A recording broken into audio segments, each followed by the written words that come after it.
Hello and welcome to the 90s Mags podcast, the best place to be for your Newcastle United news. Myself, D-Man, I'm joined by my legendary co-hosts, Jefferson and AC. How you doing, guys? What's up? What's up? Good. What's up? What's going on? What's going All on? good, Back in the man. house. Yeah? Feeling good, Jefferson? Yeah, good to Yeah? be back talking about all things Newcastle Oh, United. okay. Toon AC, Army. you in a good mood? Yeah, man. Very, very good mood. Very good mood. Yeah. We got a lot of things to catch up on. As usual, Newcastle news has been bubbling. Yeah, in the news again. Been an eventful last few days. Not so much transfer based, but boy, behind the scenes, it's behind the scenes, should I say. Where shall we start? Let's start from the top. So, as we know, finally got rid of Dan Ashworth. He's gone to the Leicester United and that. But seems we had plans in place already to appoint a new sporting director, Mr. Paul Mitchell. Yeah, Yes, formerly of sir. Monaco. Yes, sir. Very interesting. Came out of the blue. Like it was kept under wraps. The ITK didn't know nothing about it. Well done, Newcastle, for keeping it under wraps. So, how do you guys feel about that?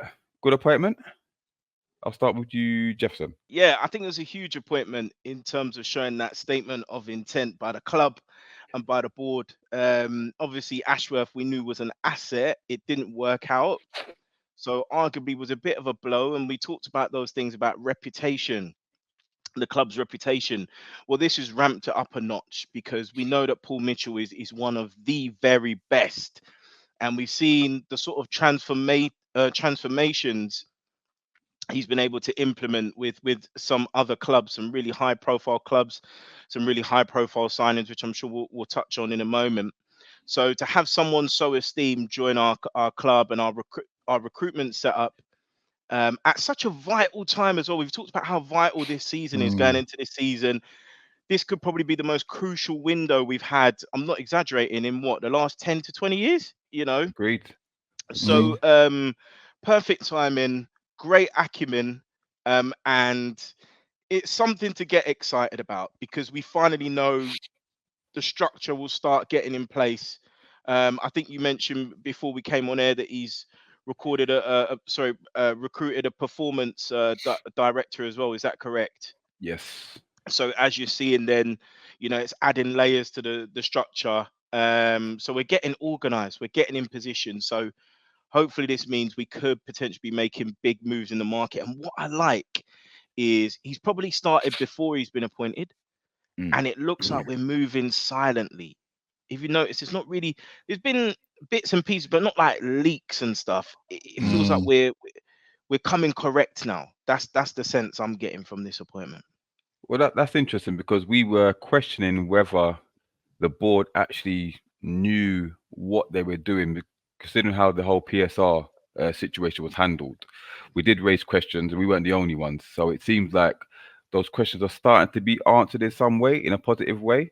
AC, I know you, for one, were screaming out for a director of football for a very long time. Seems like we've got one in place now. So how do you feel about the appointment? Yeah, I feel like my prayers have been answered and going beyond my expectations.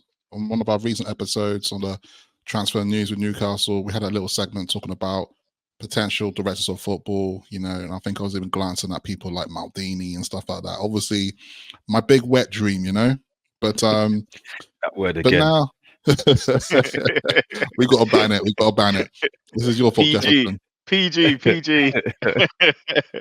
X-rated podcast. But no, yeah, I think it's such positive news, and it feels good now that the club are going to start almost like looking at really getting our structure into place. So for people listening and watching, might not be familiar with Paul Mitchell, he comes with a very, let's say, established CV, and his history with working with clubs and working from the ground up, no matter what their situation is. And if you look at the recent thing we did with Monaco, we were in quite a bad situation in terms of like structure with the club. Definitely a lot more worse off than, let's say, what we are. Let's face it, Newcastle, we're in this position we're in at the moment. We know things can be a lot better, but at the same time, it's not as bad as it could be in that sense. But I definitely think that he's been working behind the scenes for a little bit, maybe. But I'm liking this fact that now we're going to almost be like silent ninja now. You know, no one's going to hear our footsteps come in. We're just moving silently, and yeah, I'm really excited for this. It's just going to bring a different outlook on the club as a whole, and you know, it's going to be a slow churning thing, but at the same time, I do wonder if we're going to see some impact of his placement within this window as well.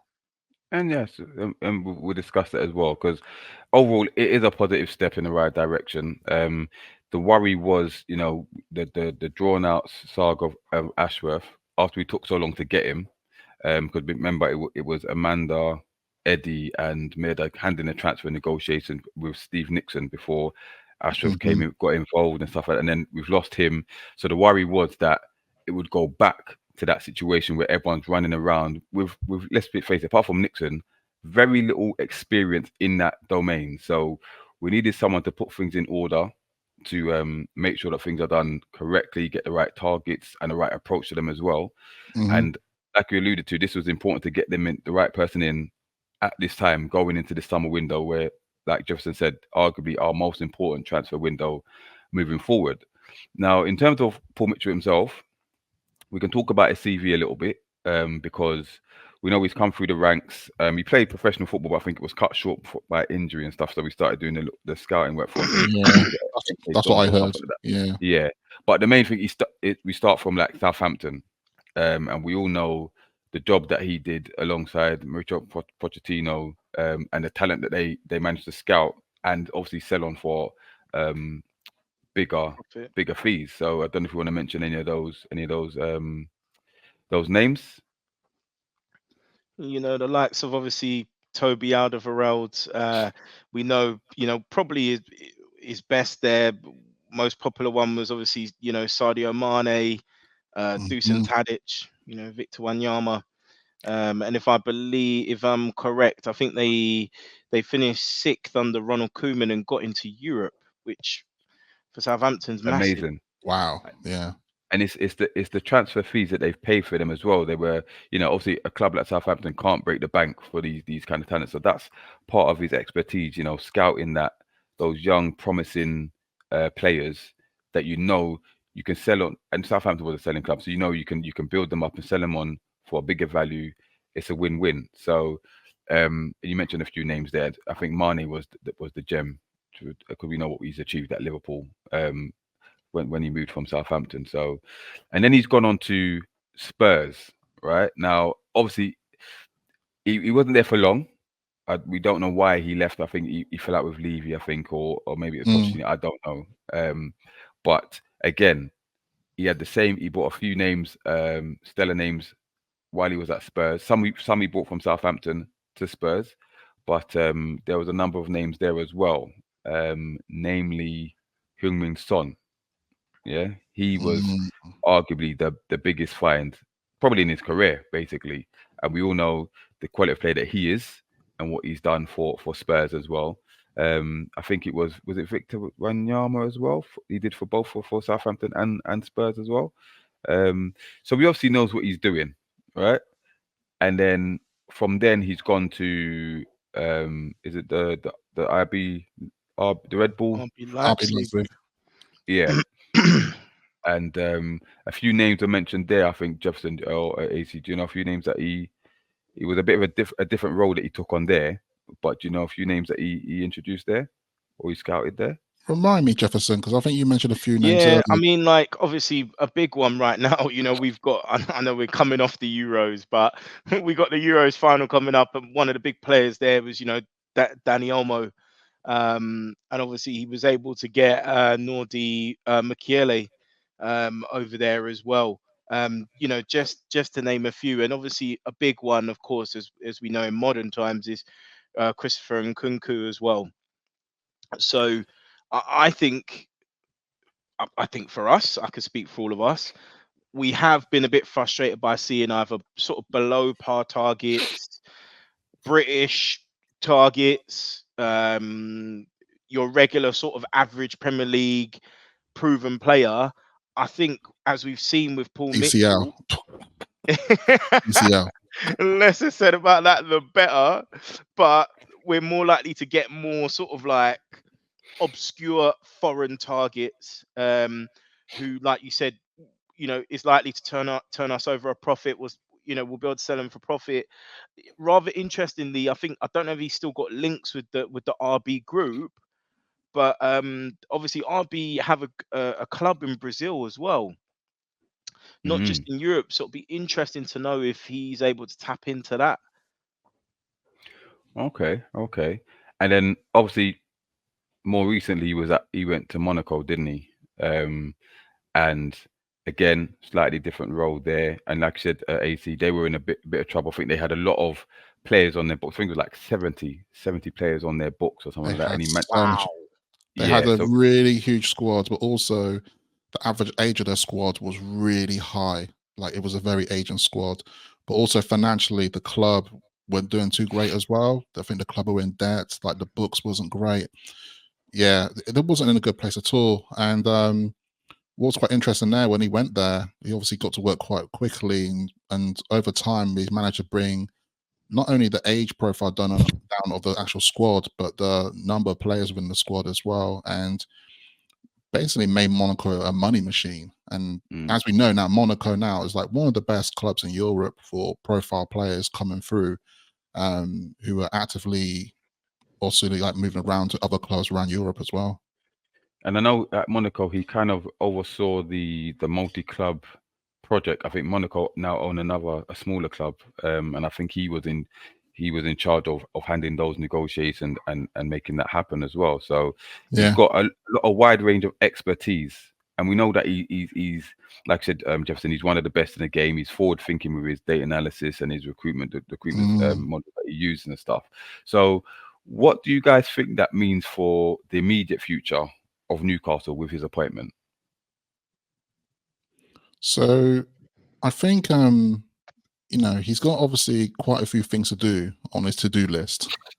And it's going to take some time. We're going to see a slow churn of, first of all, I think the glaring thing with the Newcastle squad at the moment, we've got a lot of players who are going to got contracts that are going to be finishing quite soon, within the next year or so.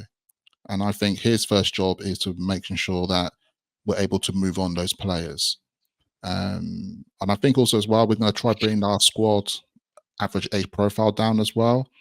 But it's quite interesting because when we've seen recent things in the news, like little things about looking at a 20-year-old from this country or random players you never heard of, and this is before the news, and I was thinking, what's going on there? Or you might have heard like a random player from Blackburn. I'm like, what's going on there? Like, it does make me think now, this may be him behind the scenes working on some things.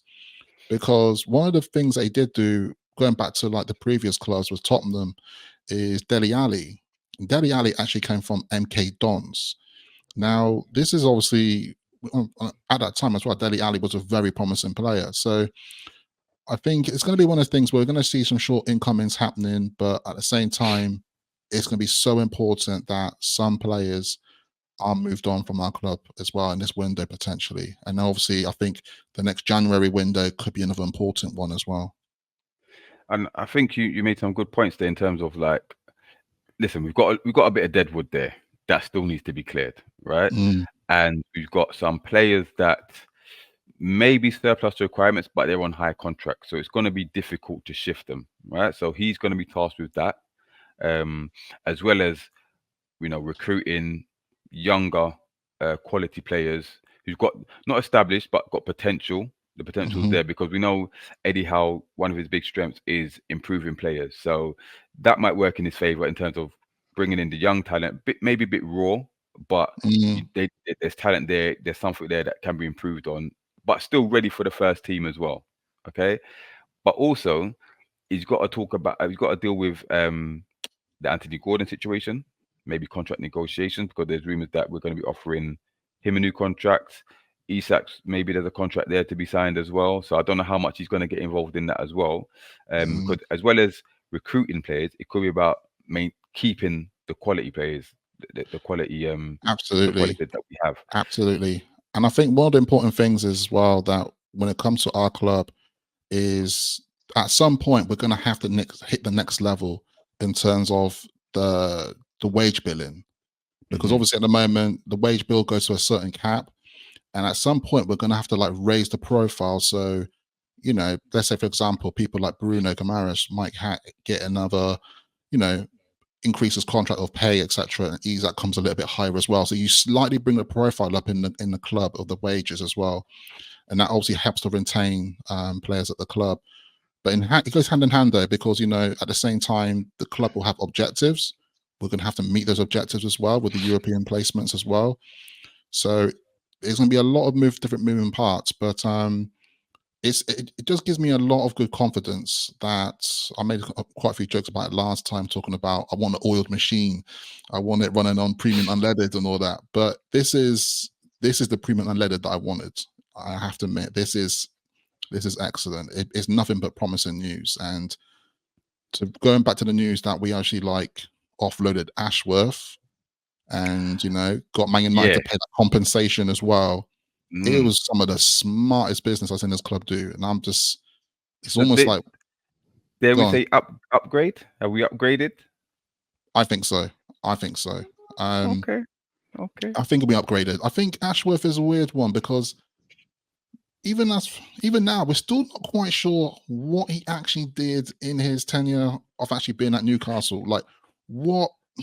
I just saw him with his hard to put rucksack, shaking hands with new signs that come through through the door, brother. And there was no, other than that, there was no description about what he actually did. Like, you know, I don't but know. I think he must have made some impacts in terms of like our scouting network and stuff like that, Academy as well, I think. academy and well, things like that. But if yeah, you look at what he's tasked to do at Manchester United, I think he's more over. And I mean, there's been previous interviews when he was at Brighton or with the FA, but he's talking about his role is to oversee and to put people in the right position to make right, sure everything comes together. operations.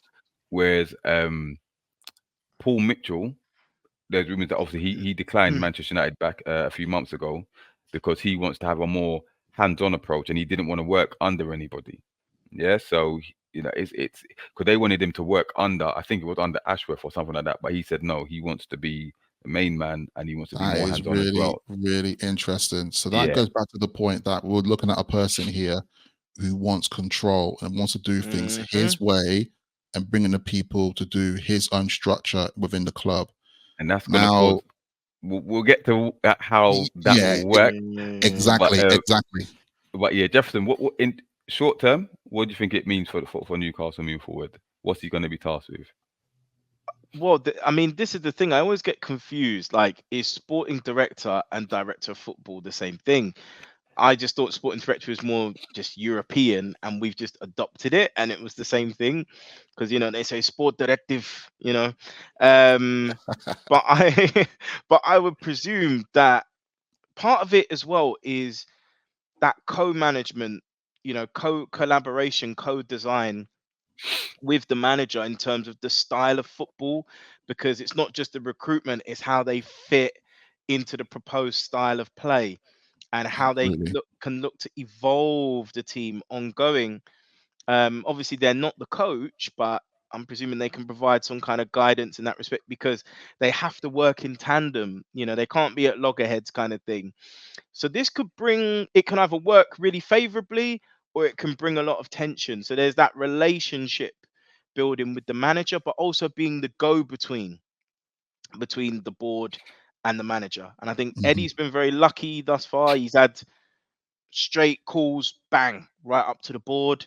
Now there's an intermediary, and that can work positively or negatively for the manager. So I think there's that relationship building element and helping out with potentially the style of play, but that also can be affected by the targets that are proposed, where we see areas that we need for improvement, and things like that. And I think for the coach, he would have to respect Mitchell's record. Like you can't be arguing with someone like this who's clearly been successful everywhere he's gone. Um, so yeah, let's watch your space on that one. Do you think first of all, usually I might be wrong, but usually the director of football or the sporting director tends to outlast the manager at a club, right? Because their Mm. task, like you said, implementing that culture, that. So it's a well-oiled machine. So no matter who comes in, whichever manager comes in, they know what kind of style is expected of them, what kind of players they're going to be, tasked with managing or coaching.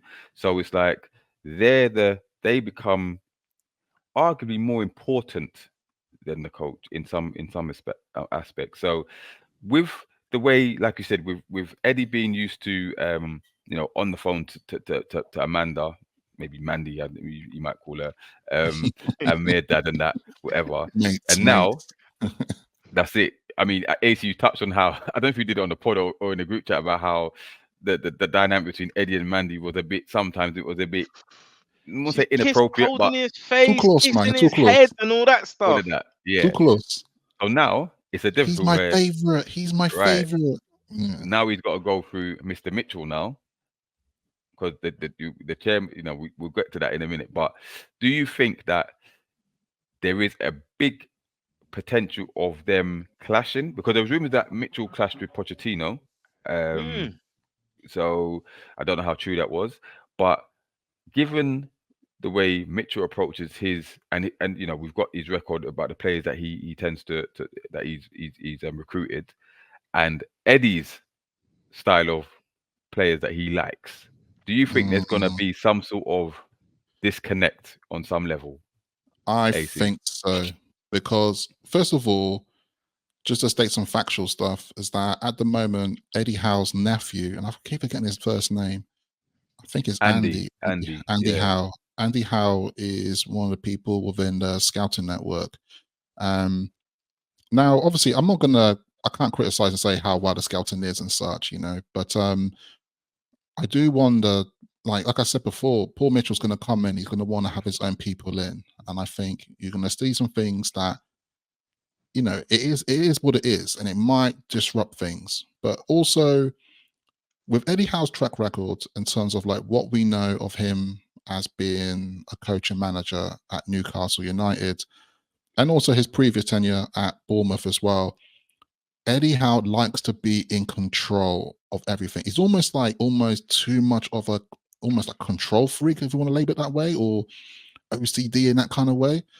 And I do wonder that he's going to have to almost like let up and let other people take charge on things and almost like try work side by side with people. It's going to be interesting to see how that relationship develops, if it is going to develop well as well. But we know before this appointment was even made, we made a pod saying this is the season of no excuses as well. And I think this is going to play into it. This is going to be a really interesting season, like really, really interesting, because unless he's saved by Gareth resigning.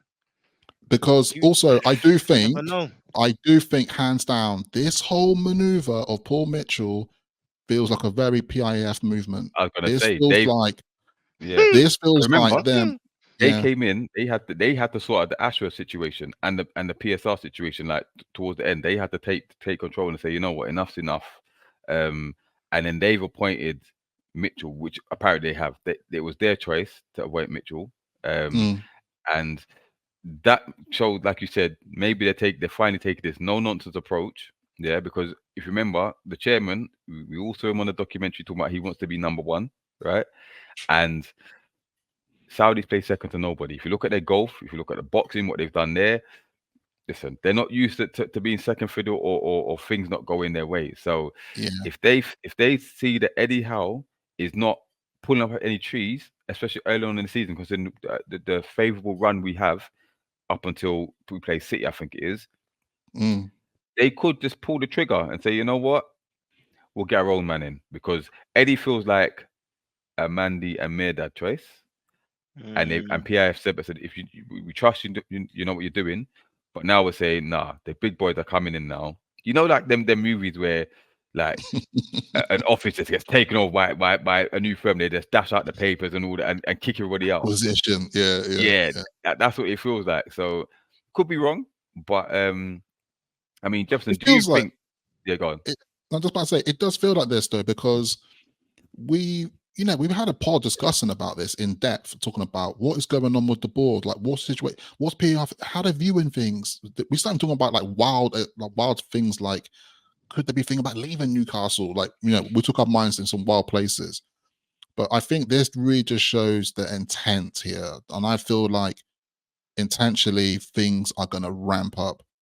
I wouldn't be too surprised to see, and I think I talked about this off air and we talked about it in our group chat. And I was like, I wouldn't be too surprised if, Eddie Howe does leave within the season, because obviously we're talking about the results if it go a certain way, because if it does go south, I just wouldn't be surprised, because the new infrastructure is going to be in place, and with that, it's almost like the old regime is going to go out the door and new regime is going to start kicking in, and it feels like we're going to start hitting, let's say, our third to fourth gear within our takeover. Would you agree, Jefferson? Yeah, even little things like, where we were sort of investigating about purchasing a stake in Monaco.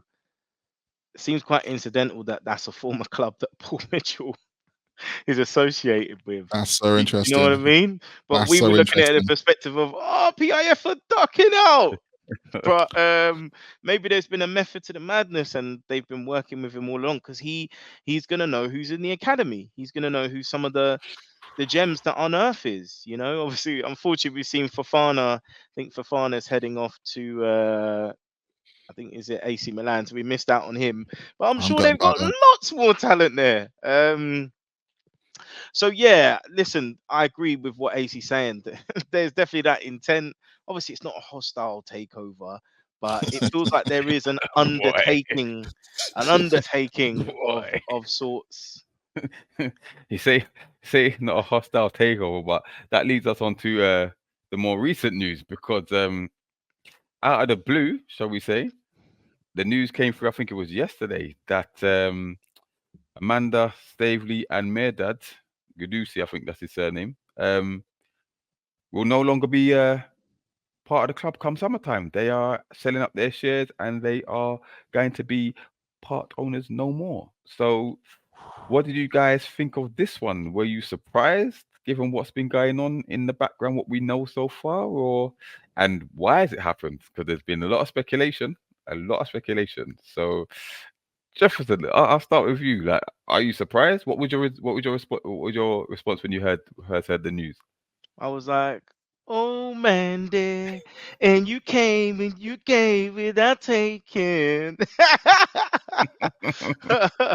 No, like, firstly, it came as a shock-ish. I think first thing we've got to do is say thank you. Do you know what I mean? She Big thank you. was a huge reason of Absolutely. liberating us from the tyranny of Mike Ashley and chums. She fought hard. She fought hard She for fought it. hard, because the first knockback could have easily given up, and she kept coming and Absolutely. coming and coming, and was really, really patient. Do you remember her a little back and forth with Simon Jordan on Talksport? Oh And yeah, he gave that famous quote, "It's better than a dodo in dodo land," or something like that. He said that it was never going to happen, and she was like, "Okay, we'll that's your see. opinion. We'll see, innit? We'll see." And you get that sense she does care about the club, but there's people saying that this was always the intention, that she is effectively a broker, and she's done a similar thing with Man City historically. Obviously, people are saying she didn't really have the capital to keep putting in her percentage, to keep things rolling over. So obviously, as our values increased, she's made a profit on her shares, and she could pull out at the right time and allow maybe someone to come in that can help bankroll. It's an interesting one that the Rubins haven't gone, because it felt like they were kind of a unit. So yeah, it did kind of come as a shock, and also for many, I think, is it palatable? I think people felt the takeover was palatable on the basis that you have Mandy there and the Rubins. It was almost like a dilution of somewhat to the takeover, because obviously people were anti-Saudi. When you think about it, Saudi, to have a woman in charge of a club that's owned by Saudis was A some would say, statement. yeah, big statement. That's a good point. I So, never thought about that. I never And thought about and that. and I think, obviously, to be honest with you as well, who this really hurts as well is the women's football team as well.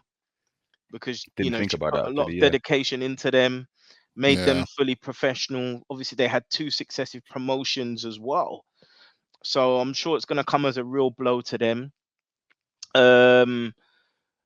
I can understand why fans are a little bit in disarray, because she was the beginning of that new chapter for our club, and we've kind of got used to her being around, safe pair of hands. When there has been comms, she's put herself her head above the parapet. Do you know what I mean? So she's got a good relationship with the fans. She seems very genuine, compared to some of the other owners out there. So yeah, it's going to be a bit of a change, and there's also that bit of, all right, well, if she's going, who's coming in? So weird one.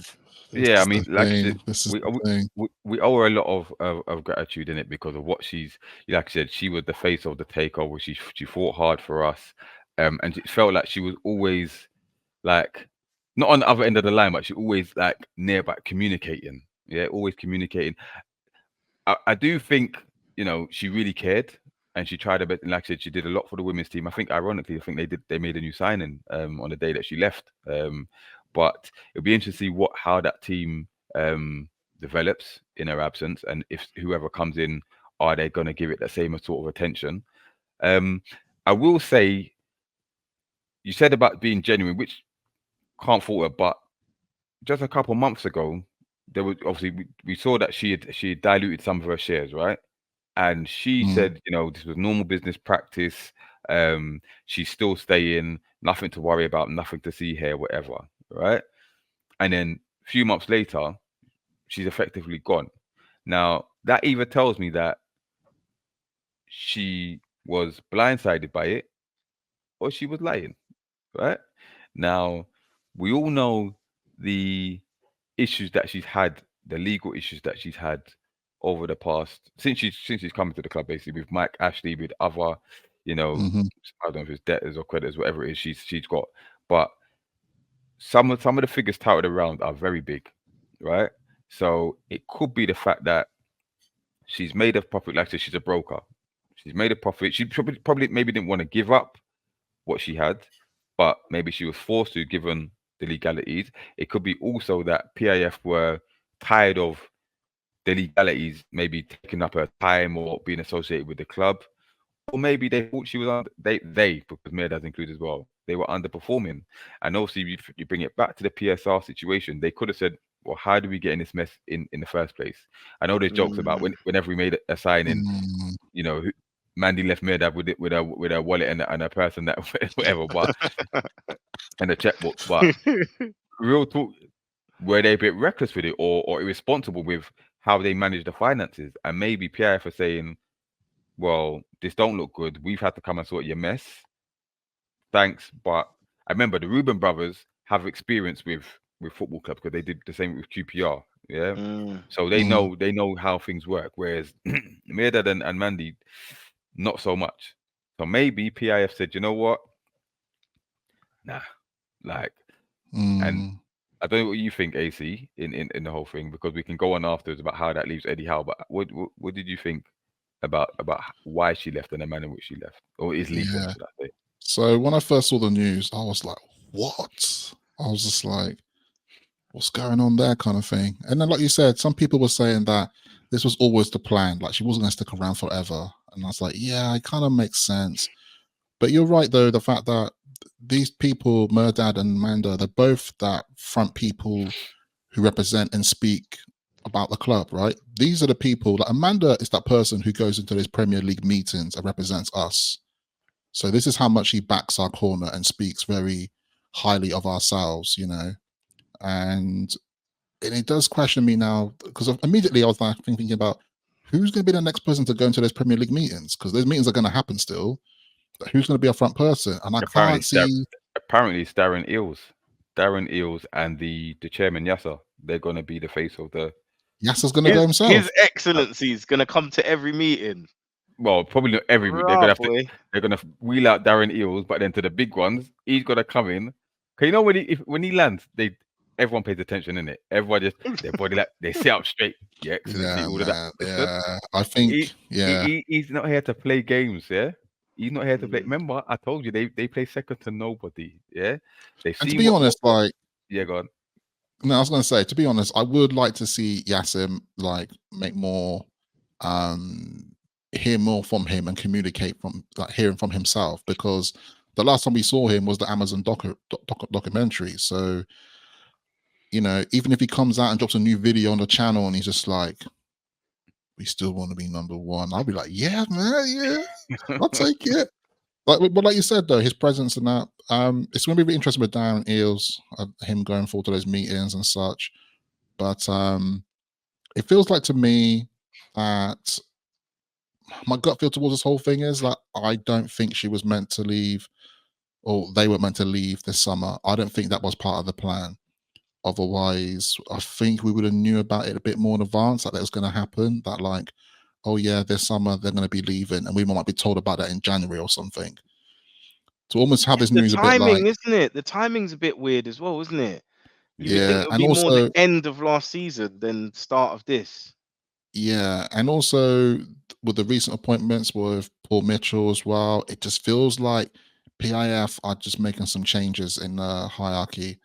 And I do think going now crossing over thinking about Eddie Howe in this situation, I'm fully thinking that Eddie Howe, the choice of selection for him, like we always knew that behind the scenes, it was between Eddie Howe and Emery, like obviously the guy at Villa. So, and I'm really sensing, I always kind of thought this, that Amanda and Mehrdad went with Eddie Howe because like that was their choice, and almost like PIF are just like, okay, we'll go with your judgment, like kind of thing. Bro, And just to cut in a sec, do you remember the reason? No, apparently it was all agreed with Emery, but it all someone leaked it out, and then Yeah, he got pissed off because it was during a Champions League game with Villarreal when he was still their manager, yeah. and he hadn't told them. So he was like, "I'm pulling out of negotiations. Like I'm done. You lot Because are we look pissed me off, sloppy. innit?" We look sloppy. He was gonna be our manager, bro. Yeah, we look Don't sloppy. you remember? Yeah, He was pissed. He put out a statement saying like he's I not actually leaving forgot the about club that. and stuff. yeah. I actually forgot about that. But so that, yeah, so it kind of feels like to me, you know, see, I'm not to put this harshly, you know, but the situation, it is what it is. Football's a business, and I kind of feel like Eddie Howe right now, with the It's, season be- approaching, it's beginning to he's sound on. like you want Eddie Howe out, bruv. He's All I a I'm know, saying villain, is, really. I know why He's a Jefferson's villain. laughing. But it sounds like you want him out, bruv. listen, all I'm saying is, I think with Whatever was. Mehrdad and Amanda out, right?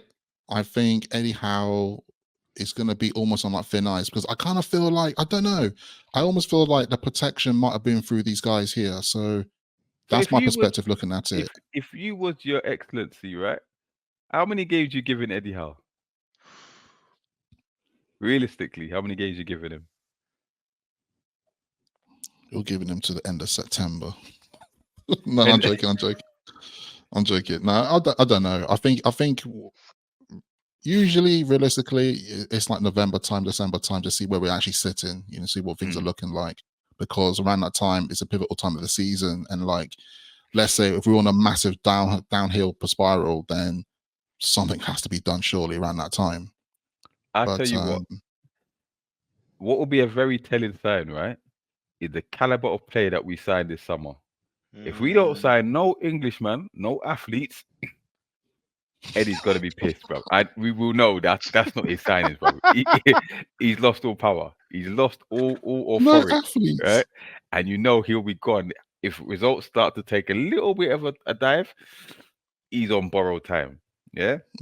If we still sign the likes of Bowen, Gallagher, you know, them kind of players there, you know that maybe Paul Mitchell ain't got the backbone that we thought he would have, bro, because he ain't signing them kind of players, bro. We know what Yeah. Eddie Bro, wants. we Yeah. finally got a bit of P now, apparently. So if you're telling me we look to sign Bowen for this reported 100 million, even if they knock it down to 90 or 80, then Gallagher, we pay 50. So we're basically spunking all our money on them two average. Nah, It can't happen. It can't happen. bruv. No, it can't happen. Dominic I'll force him out Calvert-Lewin. myself, mate. I'll force him out Dominic myself. Calvert-Lewin. Yeah, He can't. He's gonna have to go if that's the case. The next player that comes through the door, we will know just how much authority Eddie Howe has. Yeah, we will know, right? But It's gonna be interesting because I looked at it on the other side of the fence as well, thinking that they obviously have their targets. It's been obviously they got their targets nailed down already of like who they want to get. It must be established, and it might be interesting with Paul Mitchell coming into this. He must have looked at the list. He must have been like, okay, see what you're going with here. Extra out. You know, because face it, it wasn't that long ago we were hearing the ridiculous news about Dominic Calvert-Lewin, and oh my gosh, and then that's obviously probably why PAF said enough's enough. Enough's enough. And also, Ruddy and Odysseus got signed. Let's not forget about John Ruddy. Yeah, that's not going away either. Like, stop mentioning that brother's name, please. Stop it. Stop mentioning the brother's name. All right, we're not going to mention it. He's going to put out a lawsuit against us. Did you see the pictures of him and training today? Did you see the pictures? The man looked like some buffed up Sean Dyche, bro. He looked like some bouncer, bro. Like this, we can't be serious. Getting in. You get me? Sorry, lads. So, yeah, I can't help but feel like, because we always knew with us as a club moving forward is that we can't be buying this established elite set of players like are going to be 100 mil, 80 mil players. We're just not going to do that as a club. It doesn't make sense financially. So we have to buy players strategically. Like the good signings of Botman, Isak, Gomes is that they were players that were born at a really good price. And I feel like we have to continue that momentum. Because it's quite funny, wasn't it? When the wheels started falling off of Ashworth, it's almost like our potentials of signings just dropped, and all silly season started. Yeah, it kind of felt like, you know, obviously we were questioning it, like what is going on? Like this is not acceptable. Real quick though, just to quickly go back to Paul Mitchell. The other thing that's good is we are then exposed to his networks and his links across the world. So whether that's scouting, whether that's in terms of recruitment, dipping in and out with agents and things like that, because we saw what happened with Jorge Mendes and his lot being involved with Wolves, how quick things can change, and the caliber of players you can sign. One other point is I think it's time for us to show our muscle. Now, I know I've got a few friends that are Fulham fans, Nick, Kante, Reese. They won't be pleased with me saying this, but I'm seeing that Andre is going to sign for Fulham. We need to be coming in and saying, yo, I don't know if you know, but we've got your buddies, you know, Joe Linton, Bruno. Why don't you come play for us? Because we're more likely to get you European football. Do you know what I mean? Like, we need to actually show our muscle. Basically, do what Chelsea did to us, we need to do to other clubs. Yeah. Be a bully. Yeah. More assertive. I agree, but just to wrap up, obviously, Newcastle, they've prided themselves on being very keep their cards close to their chest, and then out of nowhere they'll announce whether it's a signing, whether it's, you know, the director of football, stuff like that. They haven't made a statement about what's happening with Mandy and Mehrdad, and it's interesting that news has leaked just like that. So they probably won't be happy about it, but we should expect probably a statement soon, and that will give us more clarity of what's going on. And we can take it from there. But I think that's a good place. I was about to say, I'm also expecting a Paul Mitchell interview. I want an interview, man. I want a 5-minute interview of him talking about his ambition and drive and what he wants to do with the club and stuff. Because also that'd be good for us as well as fans to see like some reassurance and know what's going on. Because you're right, that whole leak with Amanda and that, it's quite weird that the club is still not saying anything, even though social media is like showing players in a new training kit. But we're like, okay, it's good to see these players in a training kit, new Adidas and that. It looks fly, it looks good, but address what needs to be addressed. The elephant in the room is like, what's going on with Mehrdad and Amanda? Like, and who's coming in and what's going to be? Yeah, there's a lot of questions to be answered. But yeah, I mean, listen, no doubt within the next week there could be another Newcastle news on the socials, sort of what more to discuss. But I think Every week, man. every Never week a it quiet seems. day in Newcastle. That's it. Welcome to the Toon. But don't forget to like, comment, and subscribe on our videos. You can watch us on YouTube. You can listen to us on Spotify and Apple Podcasts. So yeah, man, get the numbers up. Give us some feedback. Leave some comments. Let us know what you want us to discuss in the future. But yeah, we can leave it there. But until next time, we out. Peace. Peace. Salute.